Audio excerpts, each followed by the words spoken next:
mentioned that you've been doing this show, or this American Senior Radio Network for what, 4 years? Since 2013. Okay. Yeah, I had what I had, and I just decided to go for it. No looking back. Right. And what was your background before that? You had mentioned that you had auditioned or tried out for television, but found that radio was more your thing. I got into radio. I've always, when I was young, I guess what clicked me to get into radio, I was 6 years old. You know, Kenny, you're just going to be such a... And I was at, not at the Clark County Fair, but I was visiting my brother in California. And I saw this disc jockey had these 2 turntables and this microphone. I was just mesmerized, and I go, hey, this thing's really cool. Yeah. I said, you know what? I don't know what clicked, but when I was going to school, the thing was, back in that time, the choice was become a doctor, an astronaut, lawyer, whatever, nurse, doctor, whatever. And I said, I don't know what he's doing, but I like it. Then later I saw the movie American Graffiti. Okay. Wolfman Jack. Okay. And I go, I want to do that. And that's how I got into it. And how I actually got into radio was I convinced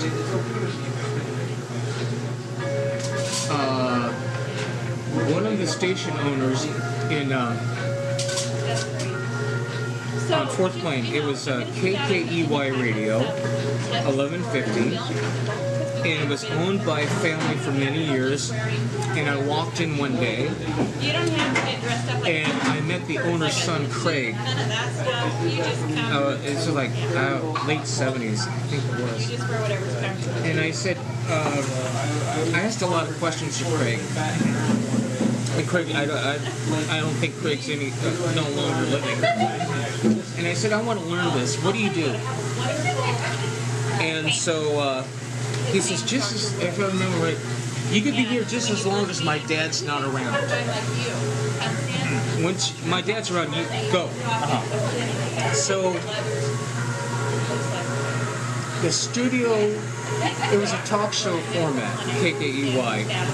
He rated KKEY 1150. Their studio was in downtown Portland, but their transmitter and engineer facility was on 4th Plain. They just got rid of the tower not long ago. Okay. And I asked a lot of questions, and I learned a lot from Craig. And I guess you would say I wasn't asking for pay, but I wanted to learn the business. And that's how I got into it.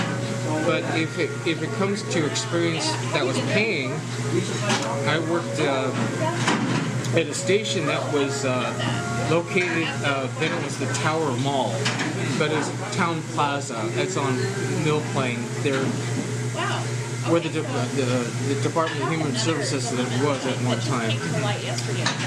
I worked there. I worked at a station in Longview, Kelso. I worked at small markets like Albany, Lebanon, not Corvallis, but Albany, Lebanon. I worked in the Corvallis market. I worked in a town called Staten, Oregon, Dallas, Oregon. In fact, I remember working for at one time because I had a kid on the way. I worked at 3 radio stations at one time. For like 7 years without a day off. Wow. I needed to make money. I needed to take care of my kid. You know, I had a kid on the way, and I did. The pay was lousy, but you know what? If the boss couldn't pay us, we got paid in food. Pies, cakes. The listeners would come in and say, hey, you do a great job. Oh, we'll give you this pie. We'll give you this cake. I would rather work at a small market than a huge market. And I attempted to work for Clear Channel, and that was a heart attack to happen. It was not a physical job, but it was stressful mentally. Pay was great, but I was not happy. And I wouldn't trade those days to work at small stations. It was fun. Playing the records, the tapes, and I worked at many formats, from religious formats to country to rock and roll oldies, all kinds of formats. Now, were most of these AM stations, or were they? Mostly AM. Okay. There was small stations in a small town, maybe no more than 3,000 people, where everybody knew each other and stuff like that. Right. We turn on at sunset. We'd sign off at. We turn on at sunrise and turn off at sunset. Okay.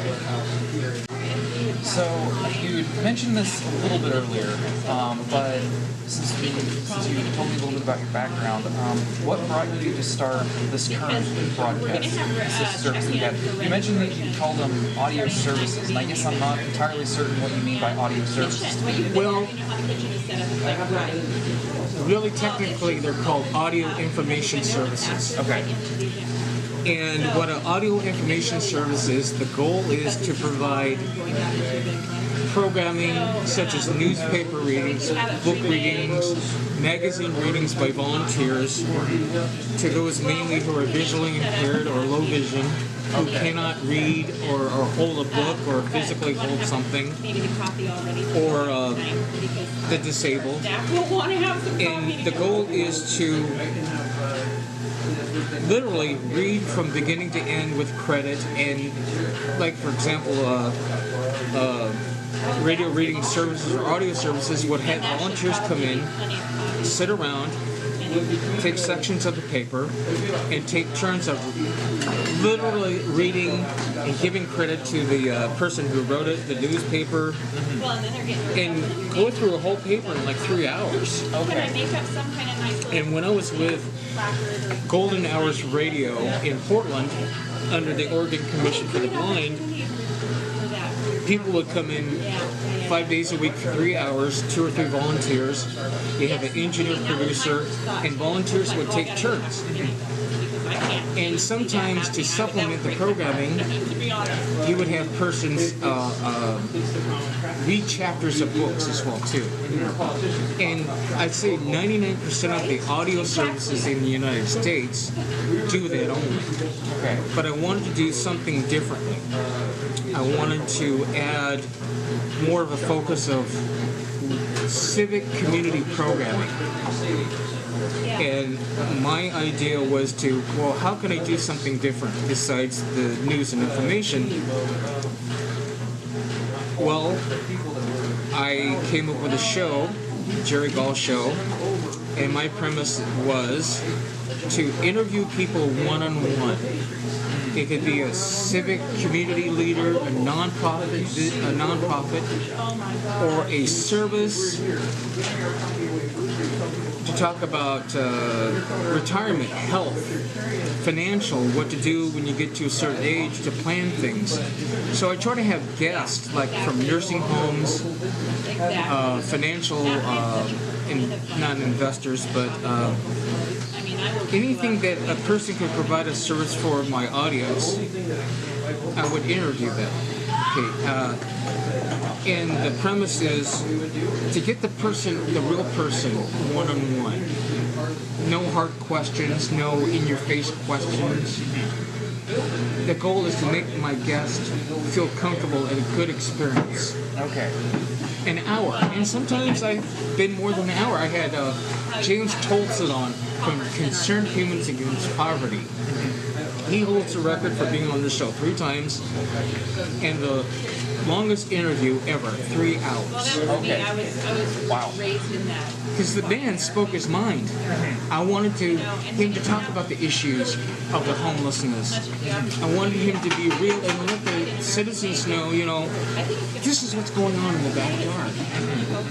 And my focus is one-on-one and being real. And that's it. It's unedited, unscripted, very informative. And when I talk to a guest, I ask them, what don't you want to talk about? Just to play it safe. Right. And make sure they come back again,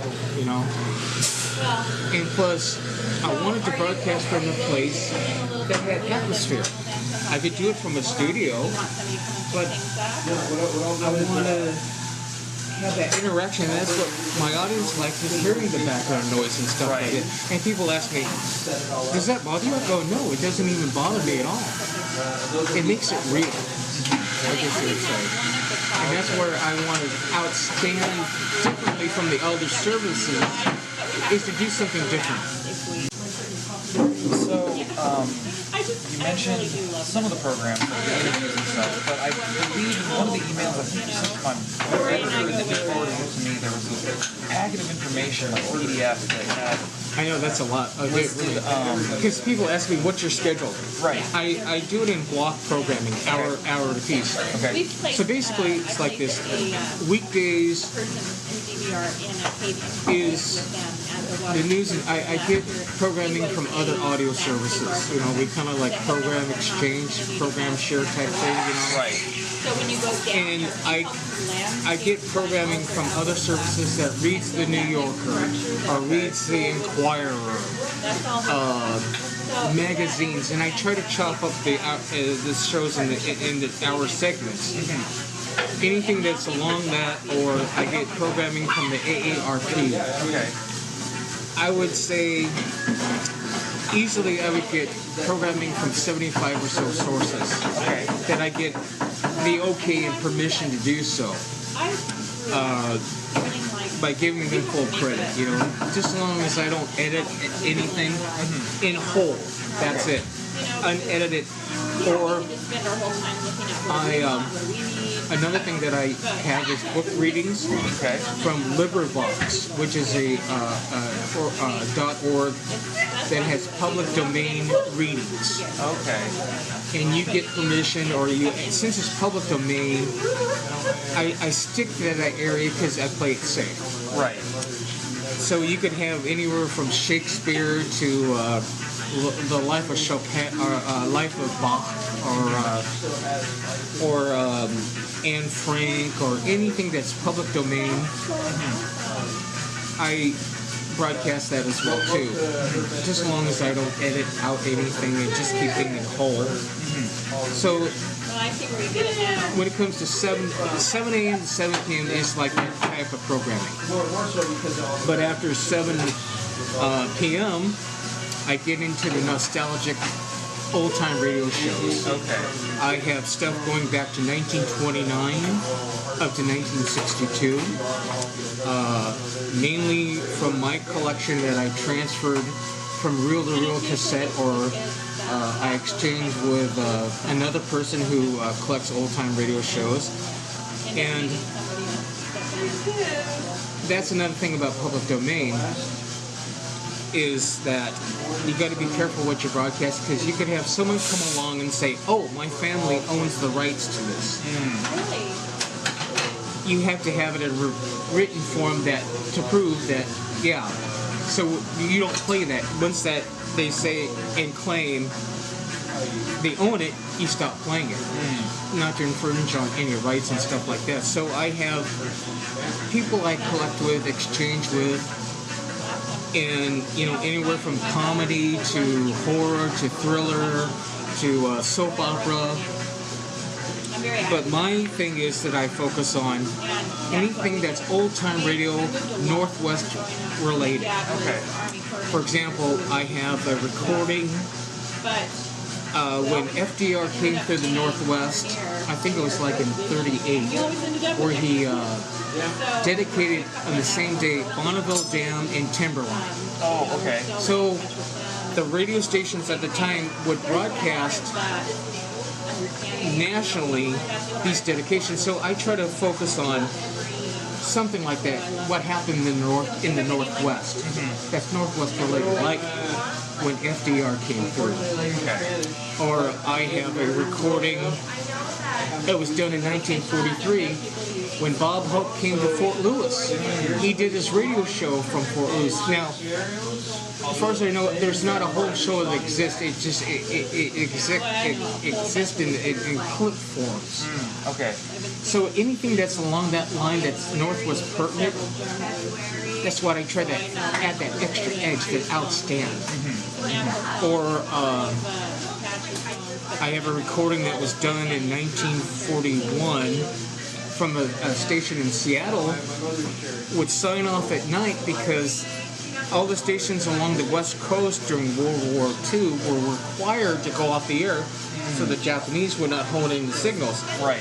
So I have a recording from that station in Seattle saying we have to sign off because the government says we have to sign off because of these things. So anything that's unique, or I try to get into recordings that are different. I try to go back to the roots of music. I think the oldest piece of music that I have is like 1899. You know, something that's... how you raised your kid. I like nostalgic stuff. You know, Edison recordings, wax recordings, reel-to-reel, anything that I could find that's different. I like blowing people's minds, basically. Yeah. Then on the weekends, it gets a little more diverse in programming. For example, one way I thought would be a niche way was those LibriVox recordings. They offer recordings in several languages, and having a Slavic community, I'm not here to compete with the other Slavic stations or Russian stations, but I offer book readings in Slavic languages like Russian, Ukrainian. Also, I get into Romanian. I get into other languages. But I thought to myself, if someone who's visually impaired, how can I present a book reading to book readings in their language? I don't understand the language, but I want to do something different, I guess you would say. So I try to be a little more diversified on the weekends and stuff like that. Cherokee women are strong and Something unique, Native women in general. I guess you would say. Did I send you an email with the So it's old-time talk shows, old-time Radio. radio? Okay. Radio Music broadcasts. as well? I try to go stuff with pre-1940. Okay. But what I really get into is the nostalgic stuff like ragtime, Okay. blues, jazz, or one segment I offer on the weekends is specifically country western music that was recorded well, you guys will be there a little bit early, so it'll be pre-1930s. Okay. I also offer, oddly enough, old-time radio shows. Where I want to be different was during the holidays, I have old-time radio shows that are holiday themed, like Christmas, Okay. Thanksgiving. I even do stuff that's devoted to that's great. Because we haven't had a Memorial Day, Veterans Day, related old-time shows. So if something came out, I'll give you an example. Halloween. The Orson Welles broadcast of War of the Worlds. you know, it is Big. Right. So anything that's Halloween related or recorded coming together. back then that was broadcasted on Halloween or Christmas or New Year's Eve, Valentine's Day, Mother's Day, Father's Day, Have so many of our that was Memorial Day, for companies and every December 7th I play companies that broadcasts that were recorded and vice versa. before and after when Pearl Harbor took place. That would love to hire folks. So anything that's in that time frame, like for example, one of the shows that I play, I forgot what show it was, but it was live on the air, and they would break in with bulletins saying this happened. Then I would get into the speech of FDR before Congress. So anything that's holiday or something pertinent historically, I do that kind of thing. And I also, there's some broadcast out there that was related to Tax Day, April 15th. So I try to think of something that's different. So a lot of stations out there do Christmas and Halloween, but I get into Valentine's Day, Mother's Day, Memorial Day. I don't think I have anything Labor Day, as far as I know. But offer something different that's out there, I guess you would say. something that I'm kind of curious about actually is it's a full-time radio service, correct? Right. Like 24/7. Right. It's based on different programming based on time of day, correct? Yeah, time of day. Right. So how do you broadcast? Is it online? Is it through AM FM? It's online. Okay. I joined a streaming service called Bosscast, BOSCAST, bosscast.com. Okay. And I have it set up. When I first had it on the air, I had 2 PCs, 2 servers. It would run that way. But I had lousy PC equipment that was old and slowing down. So Bosscast had an auto DJ thing. You could upload shows, you could schedule them, program it any way. And I just upload things to Bosscast, and that's how I build my schedule. I play this at this time, play this at this time, I play this at that time. And it was easier for me than having my old PCs. I didn't have the money to upgrade. I could have went that way, but it just kept on kicking off. Right. So I took advantage of their auto DJ. Okay. It was easier for me, so if something went wrong and my computer died, I had a backup. I didn't have to worry about it and stuff like that. Right.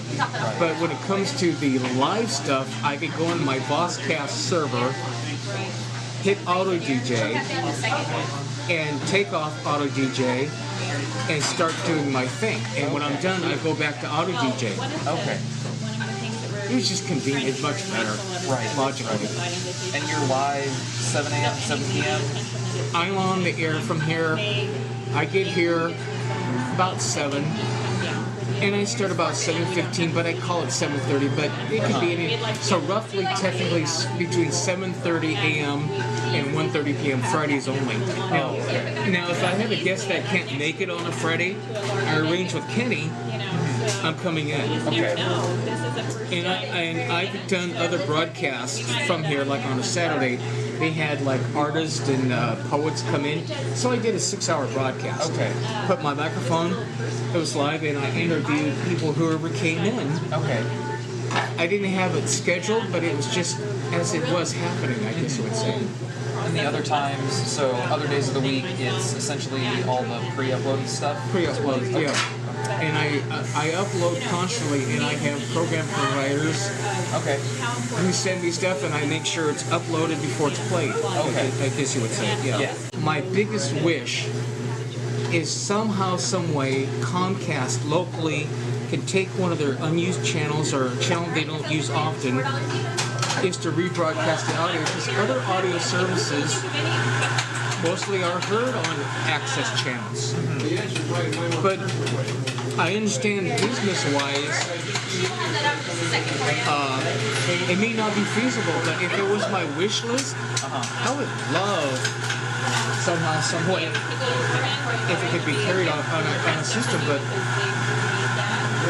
it's kind of hard to convince somebody, oh, what's an audio service? What's a radio service? It's the pitch. Right. Because some don't understand the concept of it. But a majority of the services in the United States are carried somehow, some way as audio back. If you tune to a channel, you'll see the community billboard, like the weather. Right. But in the background, you'll hear the old-time radio and the other shows like that, or something like this. Right. But that's, if I had my wishes, that I think that would be great. Accessibility, that's the whole key. Well, I'll bring that packet down when I get it put together. See, not everybody's got the internet, you know? Right. And I even offered to, you know, if a nursing home, let's say you have a resident, and they don't have the internet, so I have these small, 1/10 of a watt, small FM transmitters. They're legal, they're 1/10 of a watt. I've got 2 or 3. I help them hook up to their PC, and anybody within a certain range can get an FM radio and tune in. So if you're a guest or resident, instead of having a PC, it's just rebroadcasted through that radio. So I try to make it somehow that they can tune in, you know, the best way. So do you have a kind of briefly touched on this, but do you have a specific, I don't know, target demographic or target audience? Yeah, my audience is between 55 and 90. Okay. I'm 54, Okay. but if I was someone in my 50s, I would like to know, hey, what's out there for me? I had someone from